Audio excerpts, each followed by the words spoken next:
It was a late autumn night, and the stars were brilliant. We were at an open-air campsite behind the ancient city. A group of high school seniors, all preparing for the college entrance exams, had gathered to celebrate the 18th birthday of our class monitor and school beauty, Lee Sit-ong. Lee Sit-ong looked stunning tonight. Every guy around her had that look in his eyes, that restless, youthful longing. Even the ones who didn't usually have a crush on her felt their hearts racing. I was the only exception. I sat on a folding stool, watching her with a sense of dread. My name is Jong Xia, and 3 days ago, my life changed. A message had appeared in my mind out of nowhere. Asterisk God's Fragment 001. Undercover, asterisk. I didn't know what it meant, but I'd read enough novels and watched enough shows to know I wasn't an ordinary person anymore. The first change I noticed involved Lee Sit-ong. Ever since that message appeared, I felt a strange, familiar aura coming from her. It was hard to describe. It was like one predator catching the scent of another in the wild. I smelled her, and my instincts told me she was one of my kind. The second change was worse. I was starving. For 3 days, I hadn't been able to get full. No matter how much I ate, even if I stuffed myself until I vomited, a crushing weakness from hunger still swept through my body. I went to the hospital, but the doctors said I was perfectly healthy. Tonight, I ate more grilled meat than anyone else, yet I barely had the strength to sit upright. My spirit was fading. I knew this was connected to the message in my head, but no matter how hard I searched my mind, the words just sat there, offering no answers. If this kept up, my little sister, who loves a good feast, would be attending my funeral in a few days. Cheers. Happy 18th birthday to the monitor. 18 forever. Cheers. My eyes were glazed, and I felt like I could faint at any moment. I raised my beer glass and took a small sip. The cold liquid felt refreshing for a split second, but as soon as it hit my stomach, the pain exploded. It felt like my insides were being torn apart from the inside out. I couldn't embarrass myself in front of everyone. I stood up and bolted toward the darkness, away from the campfires. I doubled over and retched violently. Behind me, the guys started jeering. Whoa, Jiangxia, are you serious? One sip and you're down. Didn't you brag about your high tolerance? In my hometown, people who drink like that have to sit at the kids' table. By the time I managed to stagger back, a guy named Su Kuan was standing in front of Lee Sit-ong, receiving a very polite rejection. I'm sorry, Su Kuan, Lee Sit-ong said. Her voice was soft and sweet. I don't plan on dating anyone right now. You're a good person, but we only have a few months until the exams. We should focus on our studies. She looked perfect in her cream-colored down jacket and bright red scarf. Her skin was pale and flawless, and her lips shimmered under the moonlight. She was the undisputed goddess of our school. Su Kuan looked like a wilted vegetable, his head hanging low. He tried one last time, his voice trembling. Lee Sit-ong, I really like. I let out another loud dry heave and ran back into the shadows. Su Kuan took a deep breath, gritted his teeth, and shot a look of pure hatred toward the darkness where I was hiding. I felt like I was dying. This wasn't a hangover. My tolerance had never been this bad. That sip of beer felt like I had swallowed sulfuric acid. It took 3 minutes for the burning to subside. I wiped the tears from my eyes, and a bottle of water appeared in my field of vision. I looked up. It was Lee Sit-ong. Thanks, I muttered. I unscrewed the cap, rinsed my mouth, and spat. Idiot. I froze. Her voice had changed. It wasn't sweet or gentle anymore. It was cold, sharp, and commanding, like a queen holding a whip. Under the moonlight, her face looked like carved ice. Don't you know we can't drink alcohol? She snapped. I stared at her. She felt like a completely different person. Before I could process what she meant by we, she asked another question. How many days have you been hungry? My heart skipped a beat. She knew. I didn't know what I was, but she was definitely the same. She must have smelled that predator scent on me too. 3 days, I whispered weakly. I eat everything, but I'm still starving. Of course you are, she said, circling me with a strange look in her eyes. Normal food will never make us feel full. You really haven't realized what happened to you yet, have you? I wanted to scream 1,000 questions at her, but I stopped myself. I remembered the message. Undercover. If I was an undercover agent, then who was she? In that world, one wrong move leads to a bottomless abyss. Lee Sit-ong gave me a faint, knowing smile. It's fine. You'll understand once you've had a real meal. How do I get full? I asked. I didn't care about the danger anymore. If I didn't eat soon, I wouldn't last another 2 days. She didn't give me a straight answer. Instead, she leaned in with a meaningful grin. Don't leave when this is over. Wait for me. I watched her walk back toward the fire. As soon as the light hit her, she transformed back into the pure, sweet school beauty everyone adored. I had a terrible feeling in my gut. Humans fear the unknown, and I was terrified. What was happening? What was an undercover? How was I supposed to eat? She said I'd know once I was full, but what would I know? And who exactly were we? I go to Xinghe High School. My life used to be normal. I had a loving family and a quirky little sister 6 years younger than me. But 3 years ago, a car accident shattered everything. While my dad was recovering in the hospital, he fell for another woman. My parents divorced, and I stayed with my mother, who was always away on business. I hated my father's new life. He had a stepson my age who was just as insufferable as the woman who broke our home. On my sister's 12th birthday, I took her out to eat. As we were leaving, I heard that woman's son mutter under his breath, "2 idiots. They could have a rich mom if they played nice, but they'd rather hang out with that old hag." That was the spark. I didn't care that I had never been in a fight before. I lunged at him. I was surprisingly fierce that day. It was like a god had descended upon me. I didn't care about fair play. I used every dirty trick I could think of, throwing everything I had at that fat kid until he was a broken mess. But when I got home after the fight, something changed. A message flashed in the back of my mind. God's Fragment 001. Undercover. The adrenaline kept me awake all night. I felt like I had been chosen by a higher power. The first part of the message sounded like a divine gift, but the word undercover left me drowning in questions. I tried everything to trigger some kind of superpower, but nothing happened.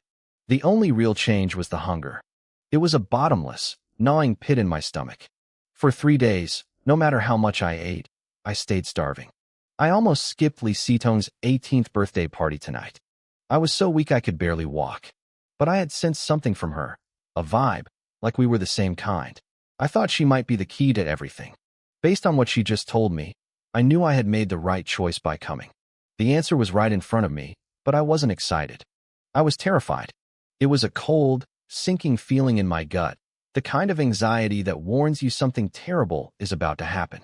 By 11 p.m., the party finally ended. Everyone headed home, but I stayed behind. I did exactly what Lee Sitong told me and hid in the shadows. The hunger was paralyzing now. I couldn't even think. My vision was blurring, and I felt like my life was a health bar slowly ticking down to 0. If I didn't eat soon, I wouldn't even last through the night. I had one singular thought. I had to get full. 20 minutes later, Lee Sitong finally appeared. I didn't waste a second. How do I get full? I whispered, desperate. She looked at me under the pale moonlight.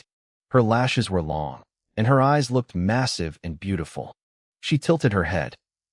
Jiang Xia, will you be my boyfriend? Under normal circumstances, a confession from the school beauty would have sent my head spinning. Not today. My brain was too weak to process romance. Just tell me how to eat, I pleaded. She gave me a playful, sweet smile. Promise to be mine first. If you do, I'll let you eat your fill. Fine, I croaked. I promise. I had never been this hungry in my life. She giggled, her expression turning mischievous. Then you're mine now.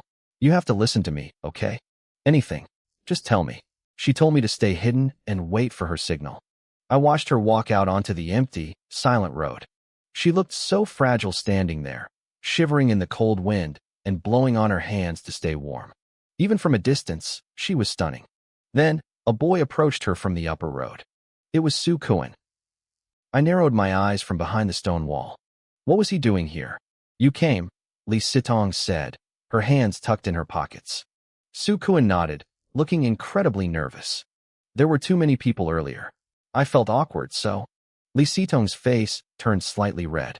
Su Kuan licked his dry lips, his heart clearly racing. You asked to meet me alone. Does that mean you're willing to be with me? Lee Sitong didn't say a word. She just looked down shyly. I watched from the darkness, my blood starting to boil. Was this a joke? She just asked me to be her boyfriend, made me hide, and now she was out here flirting with someone else? I felt a wave of humiliation hit me. No, Li Sitong finally said, looking up. I can't be with you. I already accepted Jiang Xia's confession a few minutes ago. Su Kuan froze. It was like a bolt of electricity had shot through his brain. He took a staggering step back. I felt a small sense of relief. At least she wasn't playing me. But Su Kuan was losing it. He was shaking with rage. To him, I was his rival, his enemy. And his goddess had just rejected him for me. Then why did you call me back here? He screamed, unable to contain his anger. Li Sitong's voice remained soft. I just wanted to know, how much do you really like me? For a second, Su Kuan looked like he still had hope. He probably thought she was just testing him or playing a prank on me. His eyes lit up. You aren't really with Jiang Xia, right? Li Sitong smiled.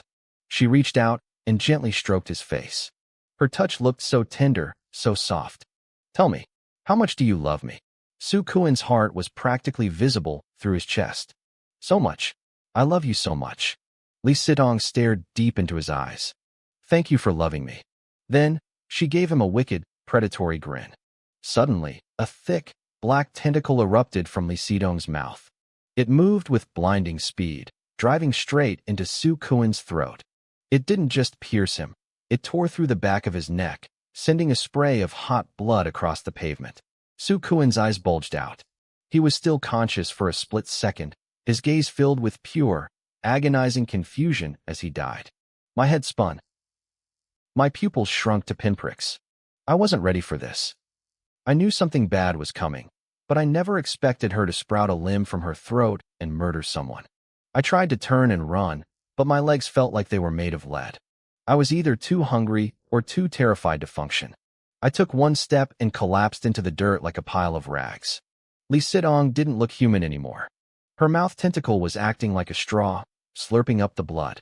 Delicious, she hissed, her voice thick with a terrifying ecstasy. So delicious. I haven't felt this good in a long time. She turned her crazed eyes toward me as I lay shivering on the ground. Jiang Xia, she panted, her expression borderline insane. Come here. Come hug me. I scrambled backward, my skin crawling. I tried to crawl away, but I didn't get far. A tentacle lashed out, wrapping around my leg like a cold, wet snake. Before I could scream, she started dragging me toward the body. I dug my fingernails into the dirt, desperate for a grip, but it didn't matter. Li Sitong was impossibly strong. She dragged me across the pavement, my fingers scraping against the rough ground until they bled. She hauled me right to her feet. I looked up and saw the thing that had dragged me. It was her right hand, but it didn't look like a hand anymore. It was a mass of shifting, dark tissue. As soon as I was close enough, her limb flicked back into its normal, human shape. Next to us, Su Kuan was still standing upright. Blood masked his entire face like a gruesome veil. The three tentacles buried deep inside his skull twitched one last time, seemingly unsatisfied, before they slid out of his head with a wet slurp. Only then did his body finally go limp and crash to the ground. The tentacle protruding from Li Sitong's mouth retracted, shrinking back until it was just a normal, pink tongue again. Her face was flushed deep red. She was breathing hard, her chest heaving, blood splattered across her lips. She wiped a stray drop of gore from her cheek and suddenly dropped into a crouch. She grabbed me by the collar and yanked me upward. Her eyes were cold, filled with a sharp, flicking irritation. I told you to come here and hug me, she hissed. Why didn't you come? I opened my mouth to answer, but my throat felt like it was clogged with lead. I couldn't force out a single word. My mind was screaming. How could you expect me to move after seeing that? Suddenly, her anger vanished. She gave me a wicked, predatory smile and leaned in close. Her blood-stained tongue flicked out, licking my face from my chin to my forehead. Then, she pressed her lips against my ear, her voice dropping into a sultry, seductive purr. Don't be afraid, darling. I would never hurt you. You just haven't realized what's happening to you yet. It's okay. Soon. You'll know very soon. She sounded like a complete lunatic. No, she wasn't a lunatic. She wasn't even human. Let's eat first, she whispered. After dinner, I'll take you to a hotel. I know a 5-star lovers resort nearby. You're staying with me tonight. My gaze drifted to Su Kuan's corpse. His face was unrecognizable, a mangled ruin of flesh and bone. My stomach did a violent somersault. My skin turned from pale to a sickly green. Lee Sitong noticed. Her brow furrowed. What? You don't have an appetite? She wiped more blood from her lip with her thumb and held it out to my mouth, her voice turning eerily tender. Aren't you starving? Eat this, and the hunger goes away. Just try it once. You'll realize how lucky you are. Once you start, you won't be able to stop. She tried to force her thumb between my lips. I jerked my head back, my eyes darting around for an escape. A few yards away, I spotted a man. He looked like a security guard patrolling the Old Town district. Hope flared in my chest. I opened my mouth to scream for help, but the words died in my throat. As the guard walked toward us, a chilling sensation washed over me. It was a feeling of intense, sickening familiarity. It was the same feeling I got from Lee Sitong. It was like one predator catching the scent of another in the wild. He was one of them. We were the same. The middle-aged guard sensed us too. The suspicion in his eyes vanished instantly. He lit a cigarette, strolled over, and glanced at Su Kuen's body with total indifference. He looked at us like we were just neighbors having a chat. Hey, you too, he grunted, puffing smoke. Don't you know the rules? Is this your territory? You can't just go making a mess wherever you want. Panic, deeper and darker than anything I'd ever felt, flooded my heart. Lee Sitong stood up and gave him a sweet, apologetic smile. I'm so sorry, uncle. My boyfriend was just really hungry. The guard glanced at the fresh, intact corpse on the ground. A greedy glint flickered in his eyes. Leave now, and I'll let it slide. Yes, we're going, Lee Sitong said quickly. We'll leave the rest to you. She grabbed me by the collar, hauling me off the ground and dragging me away. I looked back at Su Kuen's body, abandoned like a piece of trash. Was this it? We were just leaving him there? I looked up at the night sky, stained a dull red by the city lights. What was happening to the world? Was I really turning into a monster like her? And the undercover voice in my head, what did it want? Was I going to die? Lee Sitong kept dragging me along. To anyone watching from a distance, we probably looked like a bossy girlfriend and her submissive boyfriend. Just a normal couple. The night grew deeper. The streets around the old town were nearly empty. As we reached the south gate, I saw a man with a guitar singing folk songs. Only 4 people were watching him. As we walked past, I felt it again. That scent. All 4 of them, the entire audience, were the same as Lee Sitong. They turned to look at us, flashing strange, knowing smiles before turning back to the singer. Lee Sitong didn't enter the old town. She dragged me further up the road. A drunk young man waved down a taxi nearby. New district, new world, he mumbled, stumbling into the back seat. I looked at the balding taxi driver. My heart sank. He was one of them too. Kid, if you're gonna puke, tell me first, the driver said with a polite smile. Shut up, the drunk snapped. If I puke, I'll pay for the cleaning. Just drive. The driver nodded, his polite smile twisting into something dark and sinister as he hit the gas and disappeared into the night. 500 yards later, Lee Sitong dragged me into a 5-star hotel. 2 beautiful receptionists greeted us with professional warmth. While Lee Sitong checked us in, I watched a couple walk toward the elevator. They were laughing, looking deeply in love. But the man, he was one of them. I looked around the lobby. A few people were sitting on the sofas. Them, every single one of them. I had never been this terrified in my life. Not even when I saw Lee Sitong's head split open. They were everywhere. They were everywhere, and no one knew. Sir, please scan the code to register your ID, the receptionist said. She was smiling, her gesture polite and graceful. I looked at her. She was one of them too. Why were there so many? Lee Sitong waved a hand in front of my face. Jiangxia, get your phone out and register. I wanted to run, but I knew if I bolted or screamed, Lee Sitong would kill me before I reached the door. And if she didn't, everyone else in this lobby would. I don't like hotels, I stammered, looking at Lee Sitong. Can we just go home? Shut up and move, she snapped. She grabbed me and turned to the receptionist with a tight smile. My friend forgot his ID. I'll bring it down later, okay? Normally, that would be against the rules. But the receptionist just nodded and smiled. That's fine. Here is your key card. Would you like someone to show you to the room? No need. Sorry for the trouble, Lee Sitong said. She dragged me toward the elevator. Her grip was like iron. I realized then that even if 5 grown men tried to hold her down, they wouldn't stand a chance. We entered the suite. The room was bathed in a soft, pink atmospheric light. There was a large, ornate birdcage-style bed in the center.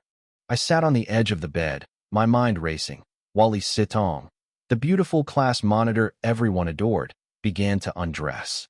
She pulled off her heavy down jacket, revealing a white turtleneck sweater that hugged every curve of her body. To anyone else, it would have been a dream. To me, it was a nightmare. Lee Sitong was only 18, but she had the body of a woman. She was well-developed in all the right places. I sat on the edge of the bed, my posture stiff and formal. Cold sweat soaked my back. My mind was spinning at 100 miles per hour. I kept wondering what exactly she was. Was she the real Lee Sitong, hollowed out and possessed by a monster? Or had something killed her and stolen her face? And what about me? Was I the same thing? Lee Sitong kicked off her sneakers and tossed her red scarf aside. She placed her toes against my chest and gave a gentle push, toppling me backward onto the bed. I gripped the sheets tight. My head throbbed like someone was hitting it with a heavy sledgehammer. This was bad. Very bad. Being alone in a hotel room with the beautiful class monitor should have been a dream come true. It was the kind of scenario every guy at school fantasized about. But I felt no excitement. None at all. God only knew what kind of monster she really was, or if her internal anatomy was even remotely human. She knelt at the foot of the bed and crawled toward me on all fours. Her eyes were bedroom soft, filled with a fake, lingering affection. Her pale hand slid down my chest, moving lower and lower. Suddenly, her expression flipped. The warmth vanished. "You think I'm a monster," she said coldly. "That's why you're not interested." No, I stammered. I had to protect my life, even if it meant trashing my dignity. "It's not that. I have a medical condition. I can't perform." "Liar," she hissed. Her eyes were ice. She let out a short, mocking laugh. "I have plenty of ways to make you perform. But that would make me look desperate." She reached out and stroked my cheek with terrifying gentleness. "You know, I actually really like you. I've liked you since back when I was still a normal human." My breath hitched. "So what are we? Am I really the same as you?" I didn't want to be a monster. I didn't want to hurt people. But my body's reactions told me the truth. We were the same species now. Lee Sitong traced circles on my chest with her fingernail. "It doesn't matter. We aren't normal humans anymore. You're only struggling because you just started changing. You'll get used to it." I couldn't accept it. How did this happen? Why was I suddenly not human? And what was that voice in my head? The one that called me an undercover agent? If I was a monster like her, why did the system give me that title? Was I a spy hidden among the monsters? "Why is this happening?" I asked. "How many people around us are like this?" "A lot," she replied. "You should have felt their presence on the way to the hotel. As for why, I can't explain it either." She shifted her tone, looking at me intently. "You should be happy, Jiangxia. If you were still a normal human, you'd eventually just be food. You've gone from being the prey to being the hunter. Then why do you want me to be your boyfriend?" I was a walking question mark. There were too many things I didn't understand. "I told you, I liked you before," she said with a mysterious smile. It was impossible to tell if she was joking. Then her face turned serious. "But more importantly, I need a partner to hunt with. You seem like a good choice." A partner to hunt with. My stomach turned. She meant eating people, just like she did to Su Cohen. "I'm full from earlier," she said, letting out a long yawn. "I'm tired. I'm going to sleep." She threw a leg over mine and rested her head on my shoulder, hugging me tight. She closed her eyes, leaving me alone with my thoughts. I couldn't sleep. My brain was on fire with shock and horror. The fear was so intense it actually suppressed my hunger for a while. Lee Sitong didn't seem like she was going to hurt me, but I couldn't wrap my head around this new reality. If there were monsters everywhere, were my parents safe? My mom? My little sister? Even my womanizing father? Were any of them like me? I started to shake. The thought of my family being monsters was too much to bear. Eventually, the sheer exhaustion and the dull ache of hunger wore me down. I drifted into a fitful sleep. The shrill blast of an alarm woke me the next morning. My eyes were bloodshot. Lee Sitong was still pressed against my arm, looking as innocent as a white rabbit.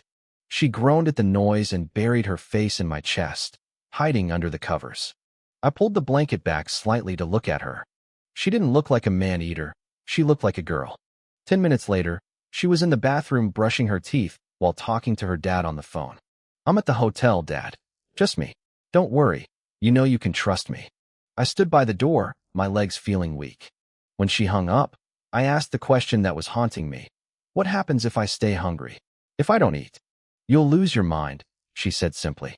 "You'll keep going until you fill your stomach. And the first people to suffer will be your family." She saw my face pale and added, "But don't worry. You won't die. You could go a month without eating and you still wouldn't die." My heart hammered against my ribs. If I didn't eat, I'd go insane and eat my own family. "Actually," she continued, "the people related to you by blood will be even more tempting once you lose control." She put down her towel and walked over, wrapping her arms around my neck. Our noses were almost touching, and I could feel her breath. "Don't tell anyone about us. And don't act weird. Don't let anyone know we're different. Live your life exactly like you did before." "Why?" "Because if you stand out, those people will find you. And they will kill you." "Who are those people?" I asked. She stroked my face. "To us, they are the highest quality food. Nothing provides more nourishment. But to them, we are the nourishment. Think of it as a game of hide and seek. If we find them first, they die. If they find us first, we're dead. But don't worry too much. There aren't many of them. Maybe 1 in 100,000. Just be careful." She stood on her tiptoes and pecked me on the forehead. "I'll head to school first so we aren't seen leaving a love hotel together. Take your time." She walked out and closed the door. I slumped against the bathroom wall. If we were the monsters, then those people must be like the hunters from the movies.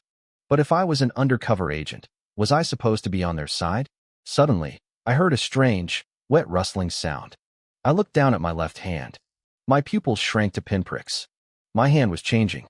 Starting from the fingertips, my skin was peeling back to reveal sharp, black claws.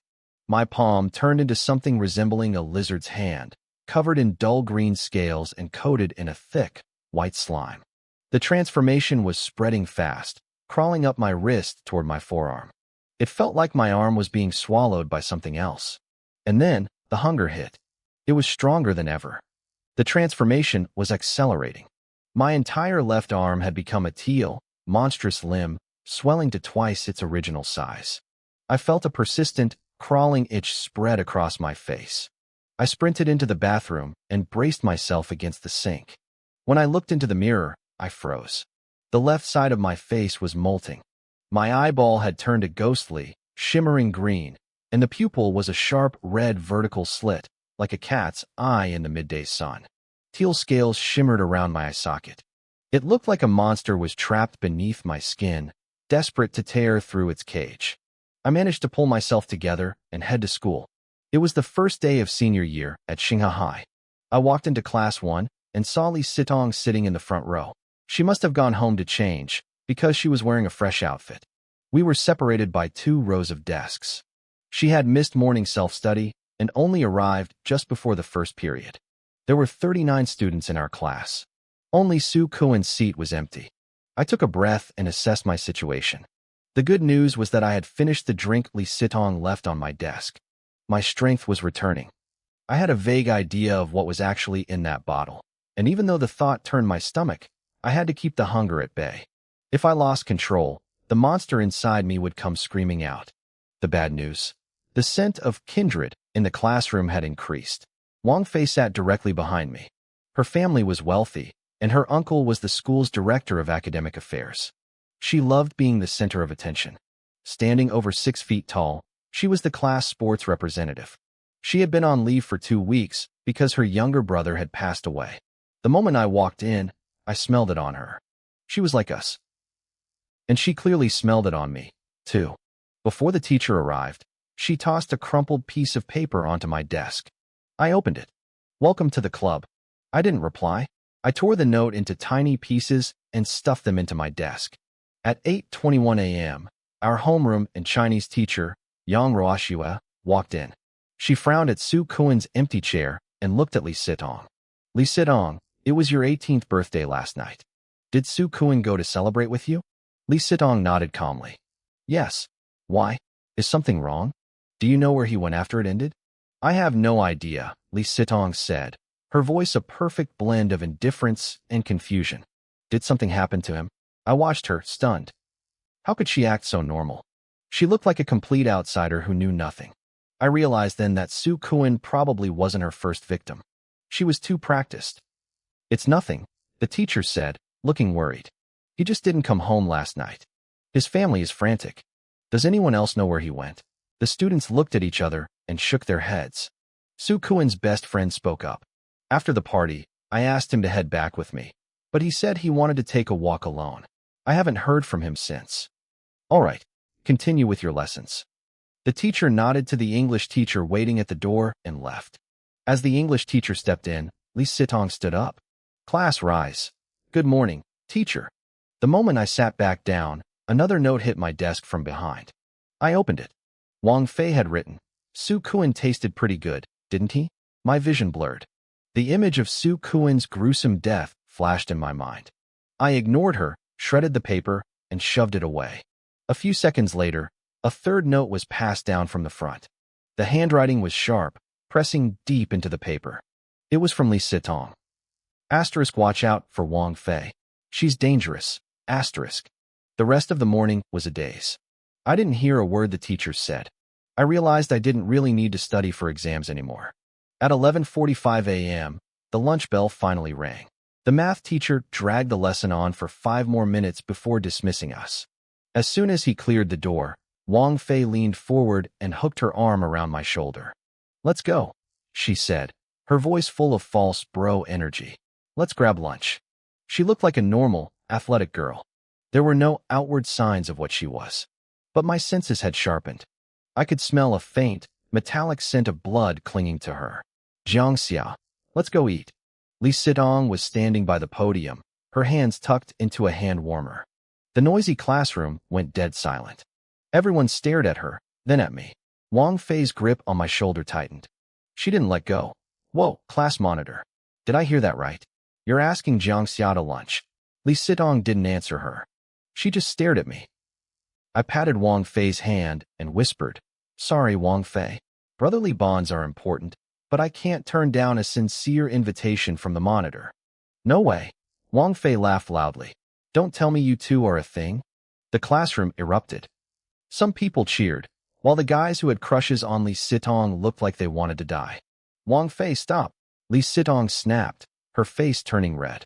She grabbed a textbook as if she were going to throw it. Wang Fei ducked behind me, grinning. Look, she's blushing. You two are definitely dating. When did it start? You're talking nonsense. Li Sitong stammered, looking flustered. I lost a bet to him, okay? I told him I'd cover his meals this week. I'm just going to swipe my meal card for him. The class relaxed a little. Most of them preferred to believe the bet story over the idea of the class goddess dating someone like me. My deskmate, Yang Jie, grabbed my hand with a tragic expression. Xia, you can't do this to me. If you found a girlfriend, I'd be happy for you. But the class monitor? This hurts worse than death. Break up with her. I'll pay for your lunch all month if you just stay away from her. Yang Jie, stop fueling the fire. Li Sitong shouted. I patted Yang Jie on the head like he was my son. Once I actually win her over, I'll introduce you to her best friend, I whispered. A few minutes later, Li Sitong and I were walking side by side across the school field. I'll admit, feeling the jealous stares of every guy we passed made me feel a little smug. I thought you said we shouldn't let people know we're connected? I asked quietly. Li Sitong's voice changed instantly. The blushing girl act vanished, replaced by a cold, commanding tone. What do you think I'm doing? I just saved your life. Saved my life? From Wang Fei. I suspect she's already marked you, Li Sitong said grimly. Why would she mark me? I'm not a normal human anymore. Those 1 in 100,000 people I told you about? The hunters? They call themselves God Slayers, Li Sitong explained, speaking like a veteran teacher. And they call us demon seeds. We might all be the same species, but if you look closer, we are divided into very different ranks. There are many types of us, Li Sitong continued. Wang Fei is an outlier. We call her kind of deviant demon. She leaned in closer, her eyes scanning the field. Most of us target normal humans. But deviants? They hunt our own kind. To them, we provide far more nourishment than any human ever could. My heart skipped a beat. My mind raced back to that strange notification in my head. Divine Sequence 001, Undercover. If the hunters were called Godslayers, then I wasn't a monster at all. I was a Godslayer who looked like a monster. I was a mole hidden in a nest of beasts. A wave of relief washed over me. I wasn't one of them. But I had to play the part perfectly. So you're saying Wang Fei is dangerous, I said, keeping my voice steady. But we're classmates. Doesn't the old saying go, a rabbit doesn't eat the grass around its own burrow? Li Sidong looked at me with dead serious eyes. Don't be naive. We aren't human anymore. Our emotions and instincts have changed. You know Wang Fei has a younger brother, right? Yeah, I know him. He was a demon seed too, she whispered. He died suddenly 2 weeks ago. Who do you think killed him? I felt a chill run down my spine. You mean she? It's just a guess, Li Sitong shrugged. Most of us don't hurt our families unless we're completely insane. But Wang Fei? She's the most extreme case I've ever seen. To her, you're just a fresh, weak snack that's easy to catch. I thought about Wang Fei sitting behind me in class, staring at the back of my neck like I was a steak. The rabbit and grass logic didn't apply here. Even Li Sidong had killed Su Kuan last night without blinking. These Godslayers you mentioned, I asked. If this were a novel, they'd be the heroes and we'd be the villains, right? Does it matter? Li Sidong asked coldly. Everyone is just trying to survive. This world is going to fall into chaos soon. All we can do is get stronger before that happens. I nodded, trying to process it all. How long has it been for you? Since you changed. She smiled, a playful but dangerous look in her eyes. Let's just say when I started, there weren't many of us around. She leaned into my ear, her breath warm against my skin. By the way, I'm a deviant demon too. My blood turned to ice. I froze, my face hardening. She told me Wang Fei was dangerous, but she was the exact same thing. Seeing my expression, Li Sitong giggled. It was a sultry, mocking sound. Oh, honey, don't look so scared. If I wanted to hurt you, you'd have been gone last night. I actually like you. Just listen to me. Keep me happy, and I'll protect you. I had a bad feeling about this. Her personality felt even more unstable than Wang Fei's. I had successfully infiltrated the enemy, sure, but my girlfriend was a total psychopath. Later at the cafeteria, Li Sidong used her card to buy me lunch before heading off to sit with her friends. I shoveled the food into my mouth. It didn't stop the hunger, but I forced myself to eat.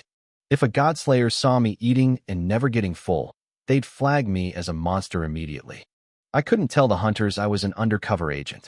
I looked like a demon seed. I could even transform into one. Why would they believe me? And I definitely couldn't let the monsters know I was a Godslayer. Li Sidong said we were premium nourishment. If they found out what I was, I'd be the main course at a banquet. Being a mole was a nightmare. I wasn't human, and I wasn't a monster. I was stuck in the middle. Divine Sequence 001. I realized this ability allowed me to mimic the monsters perfectly.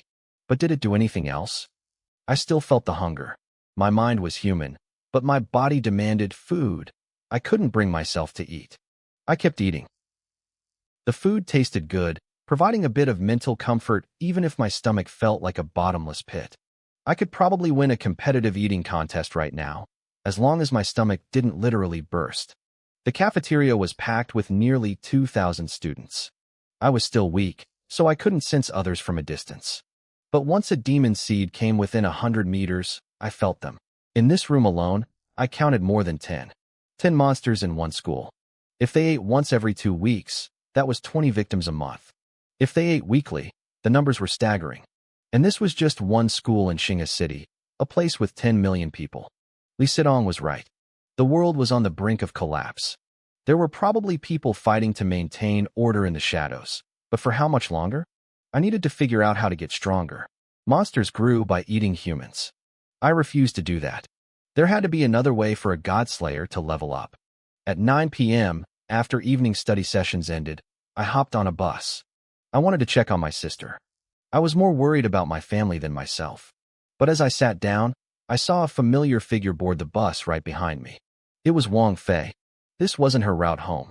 The bus was full of students from our school. Wang Fei sat directly behind me, her face expressionless. My heart hammered against my ribs.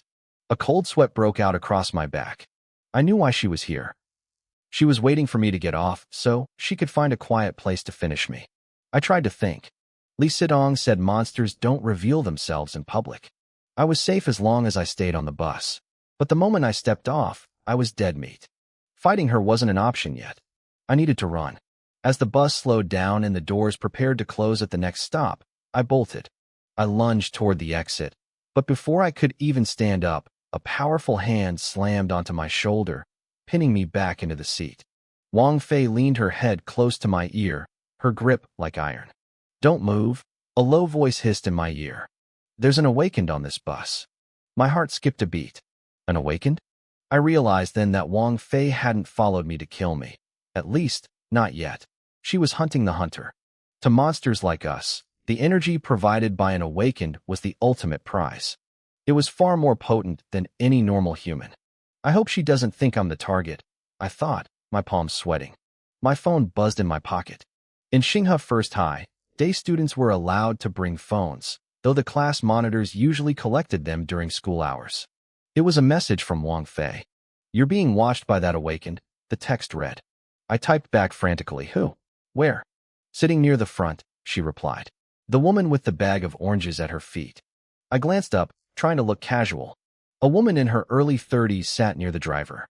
She wore a pale pink dress under a cream-colored coat. She looked like a kind, gentle mother, the last person you'd expect to be a monster hunter. "She doesn't look like one," I messaged. "Awakened are better at hiding than we are," Wang Fei sent back instantly. "If they looked like killers, they'd be dead already." "How do you know it's her?" "I saw her 2 weeks ago," Wang Fei wrote. "She killed one of our kind in a dark alley and vanished. When I saw her follow you onto the bus, I had to step in." I stared at the screen. "Why? You want to eat her?" She sent back a sweating emoji. "Idiot. I'm trying to help you. What if she's not just on this bus by accident? What if she's marked you?" I paused, my fingers hovering over the glass. "Help me? Since when are you so kind?" "Wow," she replied. "You make it sound like I'm a bad person. Did Lee Sidong talk trash about me?" Before I could respond, another message popped up. "I'm telling you, stay away from Lee Sidong. She's a variant. Do you even know what that is?" "I know," I typed. She told me. "But aren't you one too?" "Yes," Wang Fei admitted. "But I'm not like her. I don't prey on my own kind. I prefer to cooperate to hunt humans and awakened. Lee Sidong is a lunatic. Haven't you noticed how she acts when you're alone? She's a total psycho." I thought back to my interactions with Lee Sidong over the last 24 hours. She was definitely unstable. I had felt that from the start. "She's only getting close to you to cultivate you," Wang Fei continued. "The stronger you get, the more nourishment you provide. Once you've grown enough, she'll consume you to trigger her own evolution." "Evolution?" I asked. "Exactly. Once we absorb enough energy, we evolve. Our bodies, our powers, everything reaches a higher state. We become gods." I went quiet, staring out the window for a moment before typing one last question. "Tell me your real motive. You didn't get on this bus to save my life." "Fine," Wang Fei confessed. "I don't care about you. I just wanted to see where that awakened lives so I can ambush her later." I hesitated, then decided to play my only card. "Lee Sidong told me that if I die, she'll kill whoever did it to bury them with me. Whether it's an awakened or a monster like you." I was gambling. I was betting that Lee Sidong was strong enough to make Wang Fei afraid. Lee Sidong had been a monster longer than most. Her power was likely far beyond the average seed. "Is that a threat?" Wang Fei asked. "It's a warning," I replied. "If you think I'm an easy target, try me. Even if I die, I'll make sure I take a piece of you with me. Don't treat me like some helpless newbie." There was no reply for a long time. The bus hummed, the silence between us growing heavy. Finally, as we approached the next stop, my phone lit up. "You're so sure I'm going to attack you?" "I know you're lying," I sent back. "If there really was an awakened, you wouldn't tell me. You'd be afraid I'd tell Lee Sidong and she'd steal your kill. You're not brave enough to track an awakened alone. You're just trying to keep me calm while you wait for your chance." I didn't wait for her to respond. I sent one more message. "If you don't get off at the next stop, I'll assume you're planning to eat me tonight. I will scream. I will grab you and expose us both to everyone on this bus." "You wouldn't dare," she sent. "Try me," I replied. "I can't beat you in a fight." So taking us both down is my best move. Wang Fei stopped texting. My heart was hammering against my ribs so hard it hurt. I didn't actually know if I could go through with it. I had messaged Li Sitong for help, but she hadn't replied. I was truly alone. The bus hissed to a stop. The doors folded open. To my immense relief, Wang Fei stood up and blended into the crowd of exiting passengers. She was gone. She was hungry for me, but she wasn't willing to risk Li Sitong's wrath or a public scene. She was a predator, but a cautious one. I watched her through the glass. As soon as she hit the sidewalk, she started following a different girl, a student with short hair chewing gum. Wang Fei had already found a new target. A normal human. An easier meal. I felt a pang of guilt, but I couldn't save everyone. I could barely save myself. I stayed on the bus until I reached the luxury district. I needed to see my sister. My father's mistress lived in a place called Autumn Maple Villas, the second most expensive neighborhood in the city. It was a place of sprawling two-story mansions and excessive wealth. I remembered my dad driving us past these gates years ago. He had pointed at the houses and promised us that one day, if he worked hard enough, we'd live there too. He had worked hard, all right. He just didn't bring us with him. I started to run. My worry for my sister was a physical weight in my chest. I needed to make sure she was safe, but more than that, I was terrified of what I might find. I was terrified that when I saw her, I'd sense the same monstrous aura coming from her that I felt in myself. My father's mistress had done well for herself. She was the one living the dream my dad had promised us, while we were left with nothing. I reached into my pocket and pulled out a keycard. My dad had given it to me a long time ago. I never threw it away, just in case my sister ever called me in an emergency. I wanted to be able to reach her without any obstacles. I entered the villa complex and ran straight to the mistress's house. I'd messaged my sister, Jiang Ling, before I arrived. The moment I pressed the doorbell, the door swung open. A girl about 11 or 12 years old, dressed in a frilly Lolita-style dress, threw her arms around me. Her large eyes were bright and watery with joy. "Big brother, you finally remembered you have a family? You finally remembered me," she teased, beaming up at me. "It's been so long I almost forgot what you looked like." I stared at her, a bead of sweat rolling down my neck. Jiang Ling was famously quirky. She always had a way of saying things that left me speechless. "We saw each other 4 days ago," I corrected her. "Jiang Xiao is here? Come in, come in." A woman in a pink silk nightgown walked toward us from the vaulted living room. She was still quite beautiful, despite her age. I glanced past her and saw her son sitting on the sofa. I scanned the room, my heart pounding, but I didn't sense any monstrous aura from either of them. I let out a silent breath of relief. The woman's chubby son gave me a look of pure disgust. I ignored him. My eyes sharpened as I looked at the woman. "Where's my dad?" "He's upstairs taking a shower," she said warmly. "Come sit down." This hospitality was exactly why I felt okay letting my sister stay here. Even though I hated her for breaking up my family, I had to admit she wasn't like the cruel mistresses you see on TV. She actually treated Jiang Ling well. "I can't stay," I said. I pulled a sealed set of collectible girls' cards from my backpack and handed them to Jiang Ling. "I just came to drop these off. This is the last time, okay? Don't buy any more of this junk." Jiang Ling looked at the box and clicked her tongue. "I already finished this set, brother. A few boys at school gave me these same ones days ago." "Stop hanging out with those boys," I grumbled. "Why? Are you worried they'll trick me?" she asked with a smirk. "No," I said flatly. "I'm worried you'll trick them." She rolled her eyes. "Let's go out for a late-night snack." "My treat." "Maybe another day," I said. I ruffled her hair and led her out of the villa to a quiet spot. I crouched down and looked her straight in the eyes. My face was dead serious. "Ling Ling, listen to me.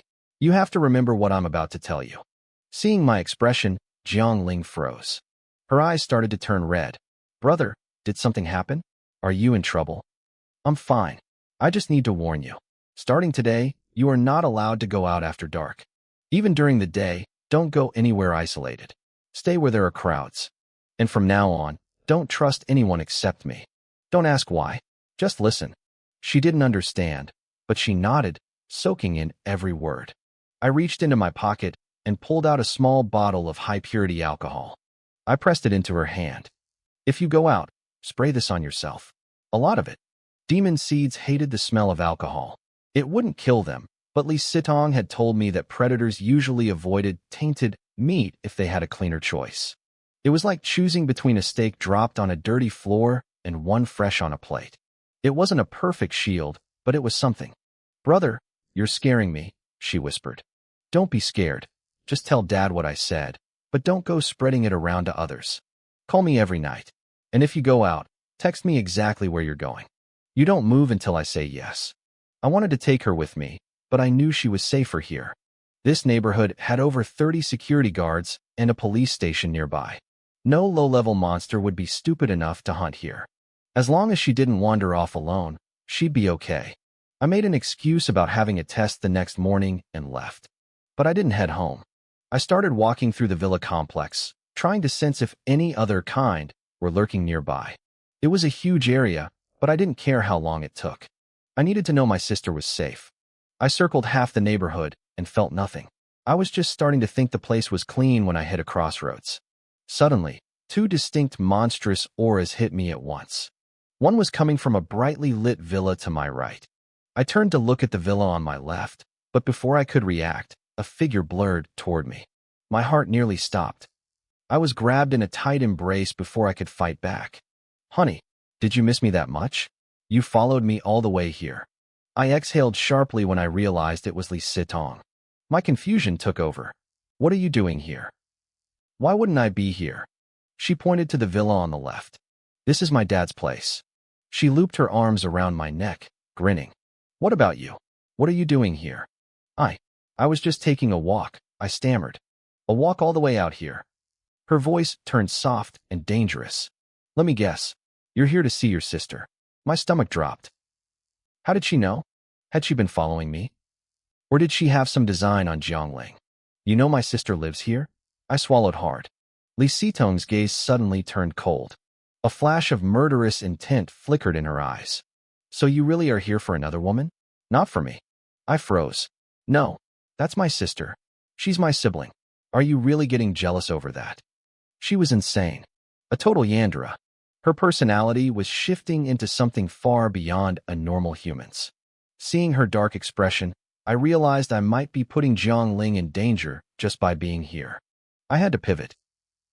"I actually came to find you." I lied, my voice smooth. "But I messaged you, and you didn't reply.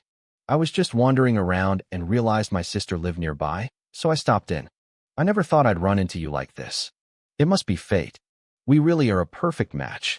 It was a desperate gamble, but it worked. Lee Sitong's face lit up instantly. Her eyes turned into little crescents. "I'm starting to like you more and more," she whispered. She stood on her tiptoes and gave me a soft kiss on the forehead. I had calmed her down, but I felt sick. This girl was a ticking time bomb. "So, if you're not going home, what are we doing?" I asked, praying she wasn't here for my sister. "Come inside first," she said, dragging me by the hand into her villa. The interior was even more lavish than the mistress's house. It had vaulted ceilings, a spiral staircase, and a massive crystal chandelier. Every corner screamed wealth. I knew she was rich, but this was next level. She already had a luxury apartment worth millions. I had no idea she owned a mansion too. "You're actually pretty loaded, aren't you?" I muttered, unable to hide my surprise. I looked around the villa, my mind racing. If the world hadn't gone to hell, and if Lee Sitong were a normal girl, landing a girlfriend this rich and beautiful would have meant I was set for life. I wouldn't have had to worry about a thing. But there were no ifs in this reality. Even in a normal world, someone from my social class probably wouldn't have stood a chance with her. At best, I might have had a fleeting, penniless school romance based on my looks alone. "My dad uses this place to keep his mistresses," Lee Sitong said, her voice flat. "Every time he finds a new toy, he moves her in here. Honestly, my dad is useless. He's just a rich second-generation brat who burns through money. Everything we have is actually thanks to my grandfather." I didn't expect her to trash her own father so bluntly. I cleared my throat, changing the subject. "I tried to message you for help earlier. Why didn't you reply? Did you miss it?" "I saw it," she said without hesitation. "I just didn't want to answer." I blinked. For a second, I felt like a total loser, just another simp chasing after her. "I know you couldn't beat Wang Fei in a fight," she explained, sensing my confusion. But you were on a bus. With your brain, I don't believe you couldn't have found a way to lose her. If you want to grow, I can't be there to solve every little problem for you. I didn't argue. She was right. Tonight, I had been forced to handle Wang Fei entirely on my own because I was isolated. Li Sitong's refusal to help was actually a blessing in disguise. Survival in this new world wasn't just about raw power, it was about mindset. Having survived that encounter alone, I felt steadier, more prepared for the next time things went south. "That's my boy," she whispered. She grabbed my hand and led me up the spiral staircase. "Come on, I want to show you something fun." We entered a guest bedroom on the second floor. I expected many things, but a wall of surveillance monitors wasn't one of them. One screen showed the living room of another villa nearby. A sexy woman in a red dress sat on a sofa, twirling her hair and flirting with a young guy with dyed yellow hair. The tension between them was thick enough to choke on. "Your idea of fun is spying on people?" I asked. "Don't tell me you don't like this," she teased. "Every man loves to watch. This is a live broadcast, Jiangxia. You can't buy this kind of access with a premium membership. How do you know more about this than I do?" I muttered, but my eyes stayed glued to the screen. The woman in red was undeniably stunning. "Wait, where's this camera?" "The villa across from us," she said. I was stunned. Why would she be bugging the neighbors? Then it hit me. There was another monster in there, one of us. Li Sitong crossed her arms, watching the woman with cold eyes. "That villa also belongs to my father. It's another one of his nests. That woman hooked up with him about 3 months ago." I felt a wave of second-hand exhaustion for her dad. 2 villas in the same neighborhood for 2 different mistresses? The rich really did live in a different world. "Your old man, he's certainly got a lot of stamina," I remarked. "But wait, if she's your dad's mistress, who's the guy she's flirting with? Is your future father-in-law getting cheated on?" Li Sitong ignored the joke. "I've been watching her. For the past month, every 3 days, she brings a different man back to that house at night. By the next morning, the man is gone. She's one of us." Everything clicked. If Li Sitong spent her time here watching these monitors, it was no wonder she knew exactly where my sister lived. "I don't know if I should call her brave or just stupid," Li Sitong sneered, a murderous glint in her eyes. "Hunting in the exact same spot so many times? She's asking for it. Tonight, her luck runs out." "You're going to kill her?" I asked. I realized eat her might be more accurate. To a demon seed like Li Sitong, other monsters were just high-protein snacks. "She's doing this in my father's house," she said coldly. "I can't let that slide. Besides, my dad visits her often. What if she gets hungry while he's over? I have to protect my inheritance." "Fair point," I said, turning back to the screen. "But if you want her dead, why the cameras? Why not just go over there and end it?" "Because I suspect she's a succubus demon." "A succubus?" "Like the fox spirits from the old movies," she explained. "Most are women, though a few are men. They don't eat in the traditional sense. They absorb nutrients through physical intimacy." As she said this, I noticed Li Sitong's face turning red. At first, I thought she was embarrassed. I actually felt a bit of relief thinking this crazy girl had a shy side. But as I watched her, I realized I was wrong. She wasn't blushing from shame. She was blushing from excitement. She had a voyeurism kink. A serious one. "I don't have a perversion," she snapped, as if reading my mind. "I've just never seen a succubus feed before. If we want to survive in this world, our enemies aren't just the human awakeners. Our own kind is just as dangerous. Knowing how every type of monster operates increases our chances of staying alive." She sounded logical, but her body was trembling with anticipation.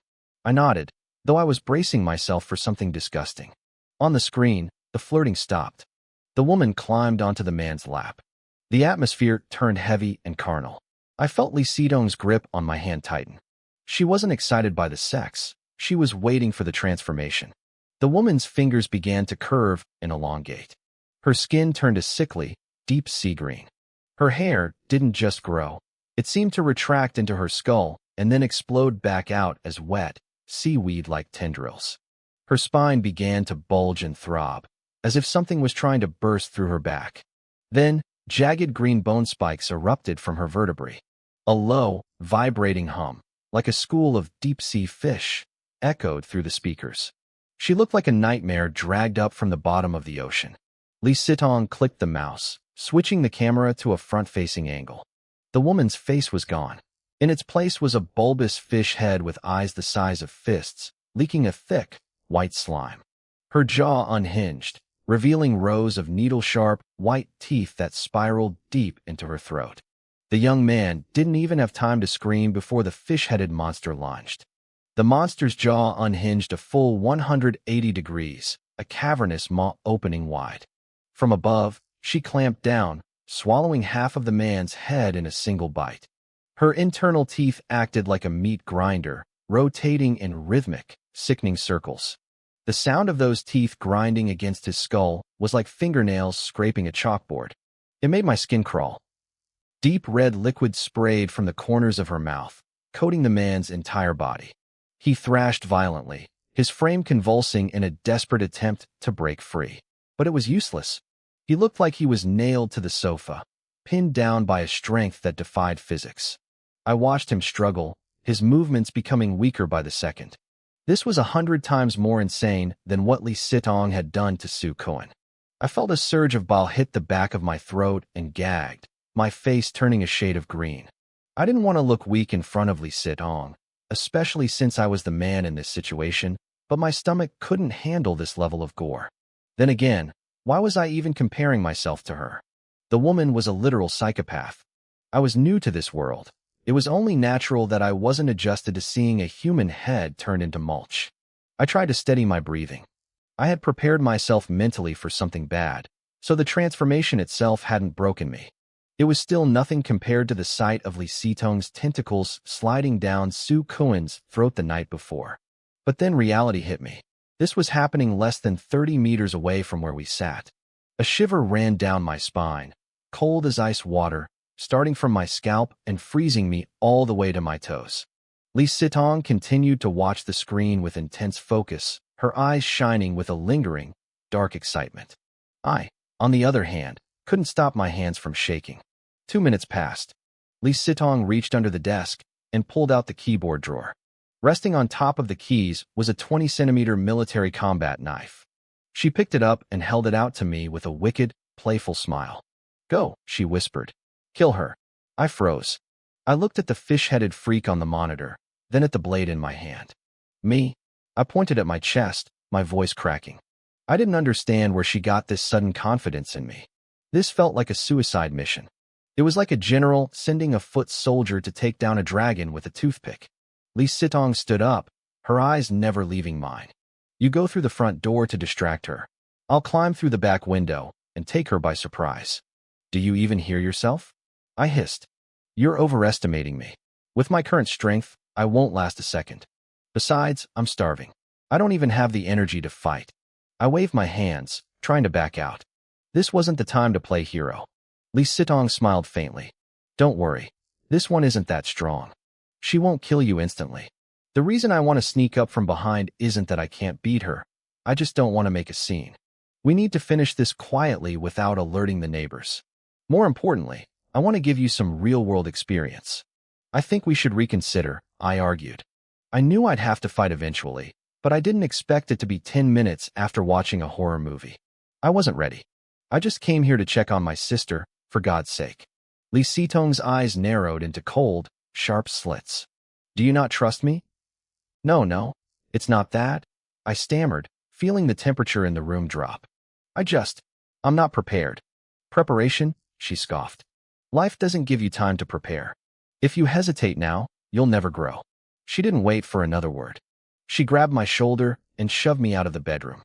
Through a mix of threats and sweet talking, she forced me out of the villa. I stood in the night air, clutching that 20-centimeter knife, slowly approaching the house across the street. I really didn't want to do this, but she had made me a promise. If I attracted the monster's attention, she would tell me a way to keep my family safe. That was the only reason I was moving. In this changing world, I had no way to guarantee my mother and sister wouldn't be targeted. I needed that information. There was one bit of good news. Lee Sitong knew the door code. I didn't have to break in. She told me that even if I was quiet, the monster would likely sense another kind approaching anyway. The bad news? I still didn't know how to transform. I could only pray that Lee Sidong wouldn't leave me hanging. I stood before the door and took a deep breath, trying to calm my jagged nerves. It didn't work. My heart hammered against my ribs so hard I thought it might burst. I reached out with a trembling finger and punched in the code. Click. The lock disengaged. My heart skipped a beat. I was terrified. I couldn't believe I had actually listened to that crazy woman. Inside, I could hear the wet, muffled sounds of flesh being torn apart. I hesitated. Maybe I could still run. Before I could turn back, 3 seaweed-like tentacles lashed out from the gap in the door. They wrapped around my ankles with lightning speed. With a violent jerk, I was yanked off my feet. My body slammed into the door, forcing it wide, and I was dragged into the darkness of the villa. Holy! My head hit the floor with a dull thud.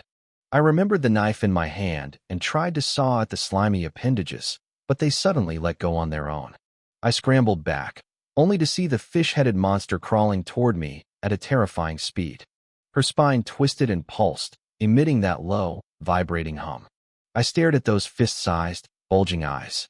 I was paralyzed with fear, my mind a complete blank.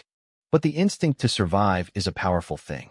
I backpedaled on my hands and knees, gasping for air as the creature closed the distance. I looked around wildly for Lee Sidong. Where was she? The monster's slimy, green hand clamped onto my calf. I felt a jolt like an electric shock. My vision turned red. A surge of desperate heat flooded my brain. Fine. If I was going to die, I was taking this thing with me. Damn it, I screamed. I lunged forward and drove the military knife straight into one of those massive, bulging eyes. Puffed. Deep green fluid exploded, splattering across my face. The monster stopped instantly. The massive fish head slumped to the floor, motionless. I stared, stunned. One hit. Was that it? I expected a life-and-death struggle, but she just died? Suddenly, the monster's mouth snapped open. A black, writhing shape, looking like a small, mutated octopus, shot out from her throat. It flew through the air and slammed onto my face. I let out a muffled shriek, my hands flying up to grab the creature's tentacles. My fingernails dug into soft, squishy flesh, but I couldn't pull it off. It felt like thousands of tiny suction cups were anchoring it to my skin. And then, the most horrific part began. The thing started trying to force its way into my mouth. The thing was trying to burrow into my body. I felt its slimy, pulsating weight against my lips, and panic took over. I grabbed it with everything I had. Pulling so hard, I felt the skin on my face stretch and tear. My face burned like it was on fire. I knew I was probably disfigured, but I didn't care. I just wanted this foul, slippery thing off me. With a final, desperate grunt, I ripped it away. It was slick with slime, nearly sliding out of my grip. My eyes were bloodshot, my vision swimming, but I didn't let go. I squeezed the life out of the creature, my fingernails digging deep into its rubbery flesh. I didn't give it a second to recover. I grabbed both ends and tore it apart like a piece of raw meat. Black fluid sprayed across my chest. I kept tearing until it was just a pile of motionless scraps in my hands. I let out a long, shaky breath and flicked the remains off my fingers. I sat there on the floor, gasping for air, my heart hammering against my ribs. I was terrified, yet strangely, I felt a faint warmth spreading through my limbs, a weird energy flowing from the kill. As my head cleared, I looked back at the monster's head. Something was wrong. I realized now that the creature had been dragging itself toward me. Its legs had been hacked off. There were deep, jagged holes in its back, oozing thick, tar-like blood. I hadn't done that. So who did? Lee Sidong? I scanned the room, my eyes landing on a dark corner of the living room. My pupils shrunk. A figure stood there, tall and slender, wrapped entirely in black. They wore heavy boots, tactical pants, and a hooded jacket pulled low over a baseball cap. A black mask covered their face. It was a woman. The only things visible were her piercing, sharp eyes and the hand gripping a weapon. She held a curved scimitar that glowed with a faint, eerie blue light. The blade was long, at least 4 feet including the hilt, and its curve was perfect, lethal. A godslayer, I whispered, my breath hitching. The silence in the room was heavy, broken only by the faint ticking of a wall clock. The air smelled of copper and rot. The expensive wool rug was soaked in black blood. Nearby, The mangled body of the young man from earlier lay slumped on the sofa, unrecognizable. The monster's severed legs lay nearby, cut with surgical precision. The figure in black watched me for a long moment. Then, she spoke. Her voice was cold, feminine, just as I suspected. "You're a godslayer too?" I didn't know it, but 2 minutes ago, Li Sitong had been watching everything from the security room. She had planted a parasite inside that fishwoman days ago, planning to let her evolve before harvesting her. My sudden arrival had ruined her plan, but she had decided to watch the show instead, curious to see if I could survive. She had seen the black-clad woman slip through the back door like a ghost. This stranger had moved with terrifying speed, plunging her blue blade through the monster's heart and through the sofa, pinning the creature and the dead boy together. When the monster tried to flee, the stranger had calmly sliced its legs off. The stranger had been about to finish the job when I burst through the front door. Startled by the sound of the lock, she had retreated into the shadows. The dying fish monster had used the last of its strength to pull me in, hoping for a final meal. But the monster wasn't killed by my knife. It was already dying from the freezing energy of the Godslayer's blade. The parasite had tried to jump to me as a last resort, only for me to rip it to shreds. Li Sitong was worried. She knew this Godslayer was elite. In a fair fight, even she only had a 60% chance of winning. If the woman decided to kill me, Li Sitong wouldn't be able to reach me in time. But then, the stranger asked that question. She couldn't sense my demon seed, aura, because Godslayers don't have that ability. She was uncertain. I froze, realizing this was my only way out. If she thought I was one of them, she might let me live. "Yes," I said, nodding slowly. I stayed on the floor, not daring to stand up. The smell of blood in the room was overwhelming now. It was thick, sweet, and heavy. Despite the terror, my stomach growled. The hunger was coming back, stronger than ever, screaming at me to eat. I felt a sharp, persistent itch right at the base of my spine. God, not now. I prayed to whatever was listening that a tail wouldn't sprout out of me at a moment like this. If I was a demon seed who ended up dying at the hands of a godslayer because I couldn't keep my cover, it would be the most pathetic death in history. The woman with the blade didn't lower her guard. She kept her eyes locked on me, circling warily as she moved toward the back door. She slammed it shut and locked it. By the time she turned around, I had scrambled to my feet. I gripped my military knife, my knuckles white, staring back at her with equal suspicion. My eyes kept drifting to her weapon. It glowed with a faint, eerie blue light. Even from several meters away, I could feel the biting cold radiating from the steel. This wasn't some store-bought prop. This was a professional tool for killing things like me. "What are you doing here?" she asked. Her voice sounded young, younger than I expected. I glanced at the mangled remains of the fish monster on the floor. "Killing," I said, my voice steady. "Killing that thing."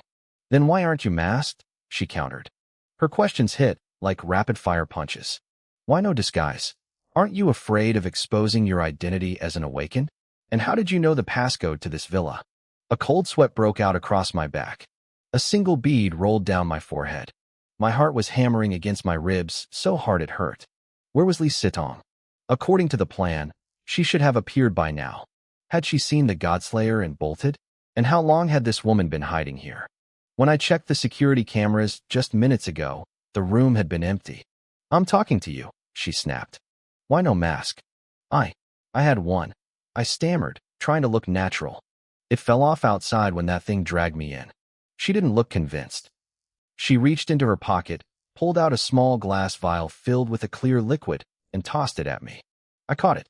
"Drink it," she commanded. I stared at the transparent fluid. I had a bad feeling I knew what it was. "Is this alcohol?" "High-proof spirit," she said coldly. I tried to play dumb, praying for Li Sitong to burst through the door and save me. "Why are you giving me a drink?" "Drink it," she repeated. "I'm allergic to alcohol," I said, shaking my head. It was a stalemate. Most demon seeds can't handle high-proof alcohol. It forces them to lose control and reveal their true forms. She was thinking exactly what I was. In this world, you don't trust anyone. The more I refused, the more certain she became that I was a monster. She raised her curved blade, the blue tip pointing straight at my throat. She didn't say a word, but the message was clear: prove you're human or die. I was trapped. I couldn't even handle a beer, let alone this stuff. If I drank it, I was dead. If I didn't drink it, she'd butcher me where I stood. Everything was falling apart. Where was Lee Sitong? If you have an allergy, I'll take you to the hospital afterward, the woman said, stepping forward to block the only exit. But if you don't drink it in 10 seconds, I'll take your head. I looked at the vial. The smell of raw alcohol was already stinging my nose. My mind raced. If I drank this and turned, I'd at least be stronger. I might have a better chance of fighting my way out than I did as a human. I couldn't rely on Lee Sitong anymore. I didn't need to kill this woman. I just needed to break out of the villa. Once I was in the streets, she wouldn't risk a public fight any more than I would. I steeled my nerves. Asterisk fine. Let's gamble. Asterisk. I lifted the bottle to my lips, bracing for the burn of liquid fire. But half a second before the alcohol touched my tongue, the lights killed. The villa plunged into total darkness.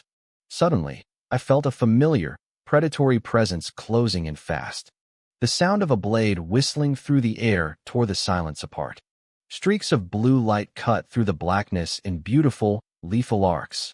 The Godslayer was swinging so fast the glowing trails looked like a flower blooming in the dark.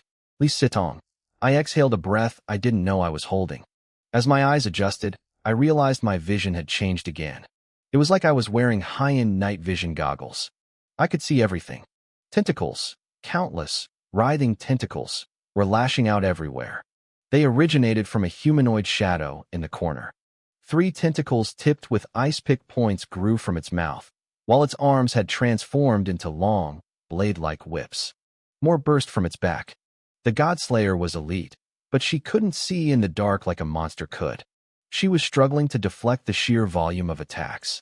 A heavy thud echoed as a tentacle slammed into her waist, sending her flying into a massive fish tank. The glass shattered, flooding the floor with water and shards. She rolled across the jagged glass, dodging follow-up strikes. She didn't try to stand up immediately. She kept rolling, finding a gap, then dropped to one knee to parry the next wave of lashes. Her swordplay was incredible. If Lee Sitong hadn't intervened, I wouldn't have lasted 10 seconds against her, monster form or not. "Help me," the woman yelled toward me. I didn't move.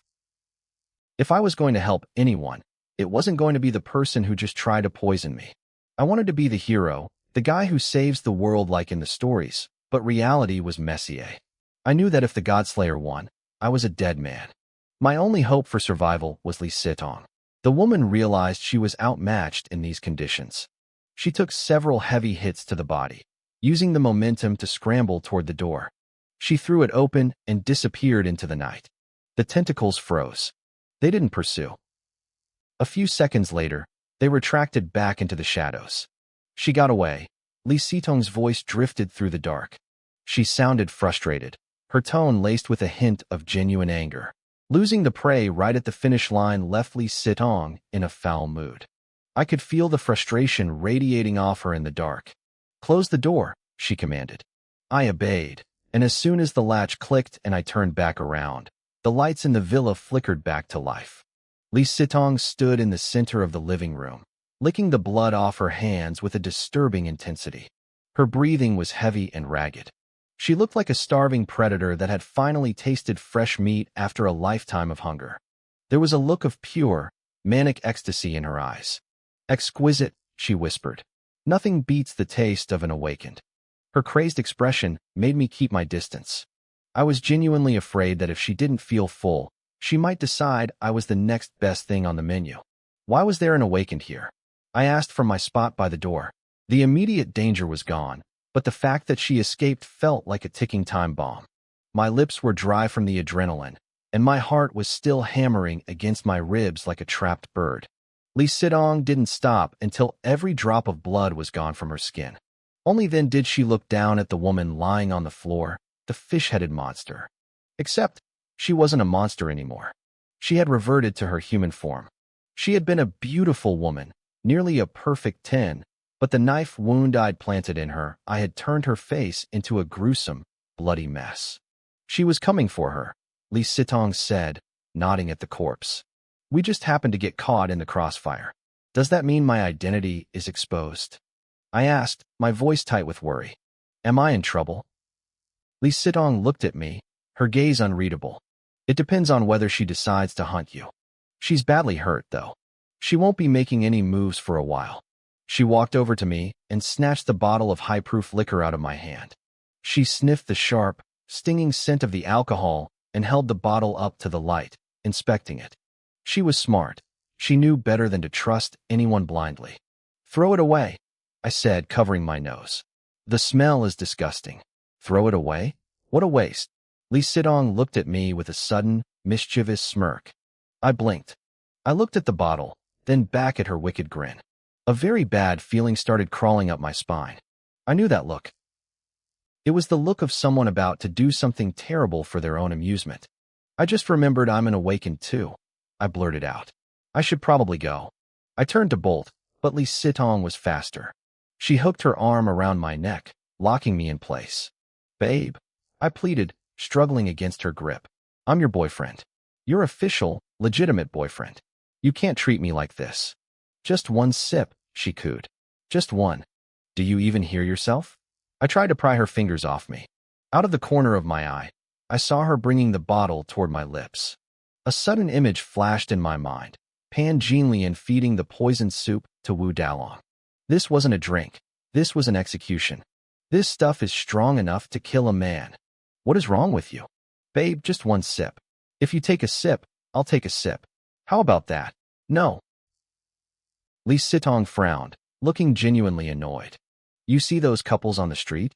When the girlfriend feeds the boyfriend a drink, he never refuses. Why are you being so difficult?"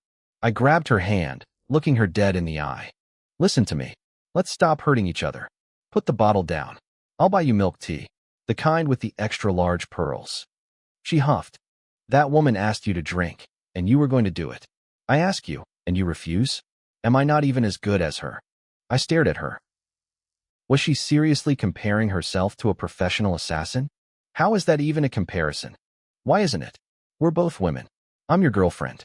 You listen to her, but not me. I had to admit, when she threw these little tantrums, she actually acted like a normal, jealous girlfriend. But I knew better. "I know what you're doing," I said, cutting through the act.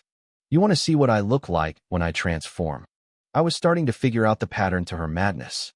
She was crazy, sure, but she never did anything without a reason. "I love how sharp you are," she admitted. "Don't tell me you aren't curious. Don't you want to know what you really are?" I was curious.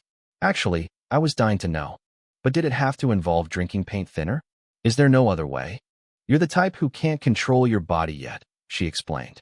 "You need to complete a full demonization once.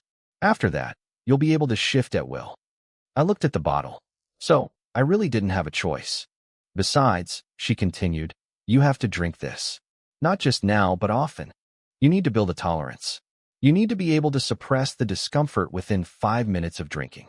You don't want to be a slave to a drop of alcohol for the rest of your life, do you?" She had a point. I sighed, reaching for the bottle, but then stopped. "Not here. If that Godslayer brings reinforcements, we're toast. She won't dare come back tonight. But fine, let's move." She glanced at the woman on the floor. Damned awakened. She really worked up my appetite. "Then enjoy your meal," I said, turning away. "I'll wait for you outside." The thought of her eating a fellow monster made my stomach churn. I still couldn't handle the gore. "No need," she said, walking past the body. "Let's go. I have no interest in leftovers from someone else's hunt. I prefer to catch my own prey." I scratched the corner of my eye. It was starting to itch again. I didn't realize she was a picky eater. "What about the bodies? We're just leaving them here. Someone will handle it. The authorities are still trying to maintain the illusion of order. They'll probably report this as a home invasion or a domestic dispute. A murder-suicide. Standard cover-up. Won't they trace it back to us?" I destroyed the nearby cameras. I doubt they have the manpower to track us down right now. Besides, she trailed off. "Besides what?" "Nothing. Is it because there are monsters like us inside the government?" I asked. She nodded, and a chill went down my spine. The world was already full of holes, crumbling from the inside out, and the public had no idea. We left the villa separately and met up a few minutes later. She didn't let me go home. Instead, she dragged me back to the same themed hotel we stayed at the night before. Same room, same neon lights. Same birdcage bed. The shelves were still stocked with overpriced toys that made me blush just looking at them. But tonight, I wasn't as terrified. I was starting to accept this nightmare as my new reality. Lee Sit-ong was in the bathroom washing her hands. The longer this goes on, the more people die, she called out. No matter how hard the authorities try to hide it, the truth will come out. Governments are already building safe zones in secret. Once the first batch is finished, they'll stop pretending. They'll come for us with everything they have. We have to get stronger. Fast. I nodded to myself. I'd seen the news. Grain prices had been skyrocketing for 2 years. Now I knew why. Every nation was stockpiling for the end of the world. How do Awaken get stronger? I asked. She walked out of the bathroom, her face damp and shimmering under the red lights. From what I've gathered, the most direct way for them to level up is to kill us. My heart sank. So it's like a video game? They kill monsters to gain experience. Exactly, she said, picking up the bottle of liquor. And right now, you're the easiest target on the map. I thought back to earlier, when I had torn that small monster apart with my bare hands. A warm current had surged through my body. It didn't fade away. Instead, it sank deep into my cells, making me feel stronger and tougher than ever before. It seemed I was just like the Awakened. I could level up by killing demon seeds. But a thought flickered in my mind. If I killed enough of them, would I evolve? My Godslayer ability gave me a massive edge. I could sense my own kind. I didn't have to play hide-and-seek like the other hunters. I could hunt them with surgical precision. At least until the world officially went to hell, this was my greatest advantage. I have another question, I said, looking at Lee Sit-ong. The Awakened are hunting us. Couldn't they just capture one of us and force them to point out everyone else they sense? Lee Sit-ong smiled thinly. The authorities have captured plenty of our kind and used them as bloodhounds. It's unavoidable.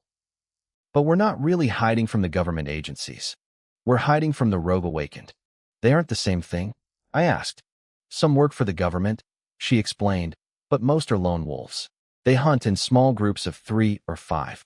In this world, no smart Awakened trusts anyone. Think about it. If you were one of them, and you knew the government might be infiltrated by monsters, would you risk coming forward? I nodded. It made sense. In a world where maybe only 1 in 100,000 people awakened, they were in more danger than we were. If an Awakened's identity leaked, every demon seed in the city would swarm them like a buffet. I felt a brief flash of pity for them. Then it hit me. Wait, I'm an Awakened too. As a double agent, I was probably the most hunted person on the planet. Lee Sit-ong walked across the plush carpet barefoot. She grabbed 2 glasses. She ignored the cheap liquor and poured 2 measures of expensive Western spirits she'd ordered from the front desk. She sat on my lap, her slim, toned body pressing against me. She handed me a glass. You aren't alone in this, are you? I asked, staring at the amber liquid. You have an organization. I do, she whispered with a smirk. When the time is right, I'll take you there. The people inside will blow your mind. She clinked her glass against mine. A sharp ding echoed in the room. Cheers. I took a deep breath and downed it in one go. The liquid hit my throat like liquid fire. I wanted to call it Inferno. It burned a path down my esophagus like molten lead. By the time it hit my stomach, it felt like I'd swallowed a glowing coal that was only getting hotter. I couldn't take it. I felt a fire dragon clawing its way up my throat. I pushed her off my lap and sprinted to the bathroom. I doubled over the toilet and retched. Sweat poured off me. My ears rang with a deafening buzz. It felt like 10,000 needles were stabbing into my brain. I felt like I was dying. My vision blurred behind a thick film. The alcohol had triggered something in my blood. My muscles began to bulge and ripple violently. I gripped the edge of the porcelain toilet to steady myself. With just a slight squeeze, a chunk of the toilet snapped off in my hand like it was made of tofu. The burning in my gut forced a scream out of my throat. I lunged for the sink, cranking the cold water and gulping it down, trying to extinguish the fire in my stomach. It took minutes before the agony faded. I never wanted to feel that again. When my vision finally cleared, I froze. I stared into the mirror. My skin had turned a pale, dusty green. My features were still mostly mine, but my eyes were now glowing emerald slits with red pupils. Fine green scales lined my eye sockets in perfect patterns. My ears had grown long and pointed, like some kind of dark elf. I opened my mouth. My teeth were now rows of jagged, serrated daggers. But the most obvious change was on my head. Two black, curved horns had sprouted from my skull. Li Sitong stood in the doorway, staring at me. She swallowed hard. For a long time, she didn't say a word. So cute, she finally whispered. She couldn't help herself. She ran over, tugging on my pointed ears and pinching my cheeks. She looked like a little girl who had just been given her first stuffed animal. A dragon boy? I blinked, my mind racing. I expected to look like a nightmare, not whatever this was. Wait, do I look stupid? You look like a goblin, she teased. I snapped my head toward her. A goblin? I mean the color, she laughed. You're much more handsome than a goblin. Actually, you look pretty cool. I looked down. The transformation wasn't just my face. My hands were covered in deep green scales, ending in 4-inch black claws. I felt a weight behind me. A thick, tapered green tail had punched right through my jeans. I stripped off my jacket and shirt. My chest was thick and powerful, my abs perfectly defined. The scales ran along my waist and up my spine. My face might have looked cute to her, but the rest of me was built for slaughter. I was a weapon. Li Sitong's eyes sparkled as she looked at my reflection. I knew I picked the right man. Even your monster form is perfect. I stared at myself. I felt like I wasn't fully transformed yet. I focused, pushing the power in my blood. My face shifted further. My hair retracted. My jaw lengthened and my neck thickened. When it stopped, my entire head had become a draconic skull covered in shimmering green scales. Like a dragon warrior, she mused. But I liked the other version better. The transformation lasted about 15 minutes before I learned how to dial it back. As the scales receded and I returned to my human form, I realized one thing. I needed to buy much bigger pants tomorrow. Being a monster was great for my muscles, but it was hell on my wardrobe. I looked at my reflection one last time. My transformed state wasn't some mess of tentacles or slime. It wasn't disgusting at all. In fact, it looked pretty badass. I turned to Li Sitong, feeling a bit confused. How are you still so sober? I asked. It's been a while since you drank that much. She gave me a mischievous grin. I didn't actually drink it. Watch. She tilted her head, and I saw the liquid trickling out of a hidden tube. I gritted my teeth, swallowing the curse word that almost jumped out of my mouth. She'd played me. Li Sitong seemed satisfied now that she'd seen my monster form. She stayed for a few more minutes before getting ready to leave. She explained that she'd already stayed out the night before and had to go home tonight. I didn't want to stay in this hotel either. It felt like a breeding ground for things like us. But going home alone late at night felt even more dangerous. I took a long, hot shower and collapsed onto the bed. I called my mom to check in. She told me she was catching a flight back the day after tomorrow. I made sure to sound dead serious when I told her to be careful. Stay in crowded places, I warned her. And don't go out at night. I gave her the same advice I gave my sister. Spray yourself with alcohol to mask your scent. When she asked what was going on, I couldn't bring myself to tell the truth. I didn't tell my sister because I didn't want to terrify her. I didn't tell my mom because she'd probably think I was joking. We used to prank each other about seeing aliens all the time.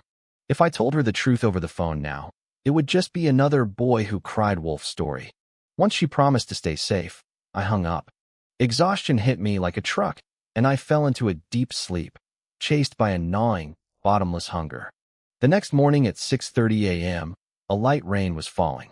The winter nights were getting longer and colder. I hopped on a crowded bus, but I didn't head straight to school.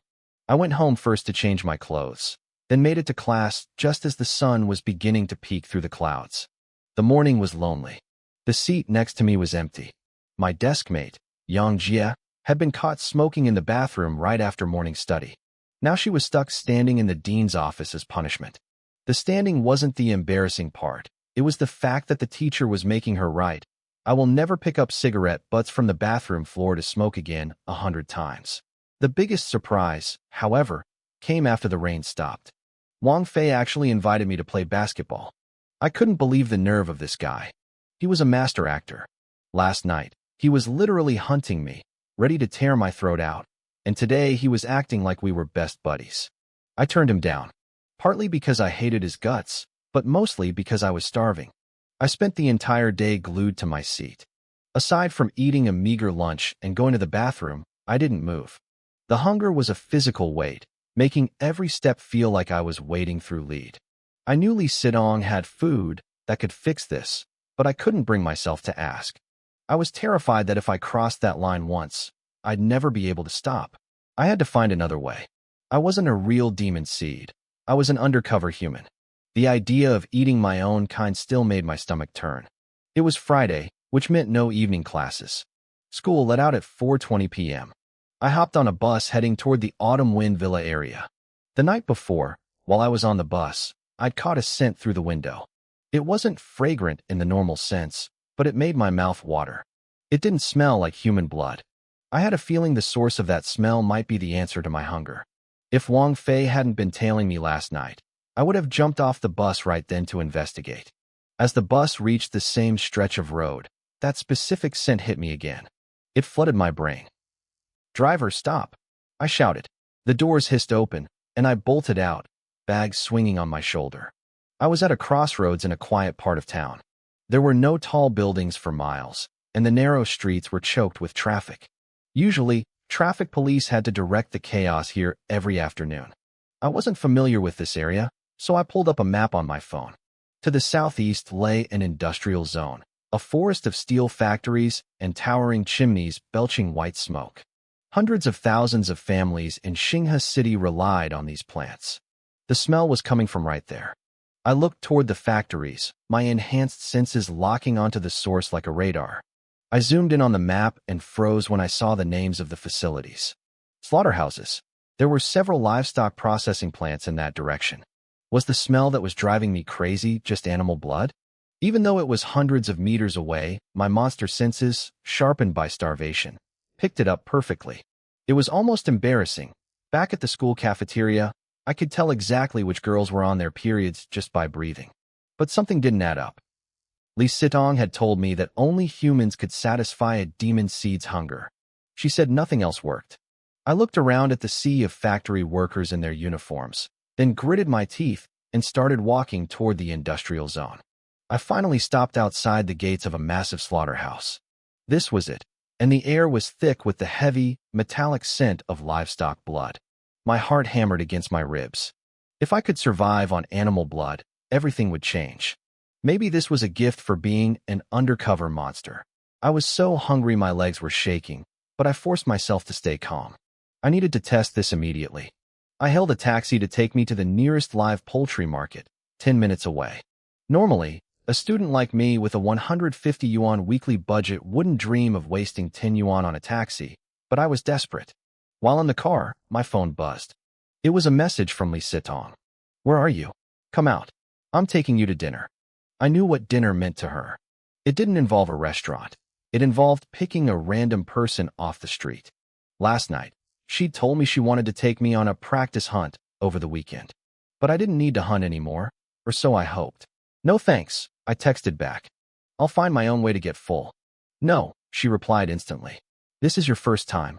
I have to teach you personally, step by step." I decided to play it off with a joke.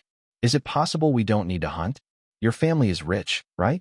How about we go halves on a blood donation van? I'll put in 100 yuan, and you cover the rest." I thought my plan was brilliant. If we had our own blood supply, we wouldn't have to kill anyone. We could eat our fill every single day, maybe even try different types of blood for variety. I felt a small spark of hope, but Lee Sidong's reply crushed it instantly. "How did you come up with such a stupid idea?" she messaged back. "And stop using those sensitive words when we chat. Are you trying to get the internet police to track us down?" I stared at the screen, realizing I'd been careless. I'd forgotten that our chat logs could be monitored. But then again, did it even matter? Lee Sidong had told me that no matter how well we hid, the authorities had their ways of finding us. The real reason we had to stay hidden was to protect ourselves from other awakened ones lurking in the shadows.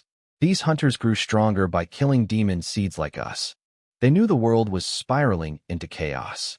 To survive before society collapsed completely, they needed to hunt. Their hunger for us was just as intense as our hunger for them. "Let's talk later," I typed, my fingers trembling slightly. "I'm busy right now." "Fine," she replied. I stepped into the poultry market and bought a live chicken for 100 yuan. It was a huge chunk of my budget, but I didn't care. I hurried home and locked the door, my pulse racing. I had never killed a chicken before. I lacked experience, and the bird didn't make it easy. Feathers flew everywhere as we scrambled across the floor. It was a mess. Eventually, I couldn't stand the sight of it suffering anymore, so I grabbed it and snapped its neck with a sharp twist. I took a knife and sliced into its windpipe. A thin stream of bright red blood flowed into a bowl. The scent hit me immediately. It was rich and intoxicating, making my mouth water and my stomach growl. I dipped a finger into the warm liquid, my heart hammering against my ribs. I was excited, but I was also terrified. I desperately needed this to work.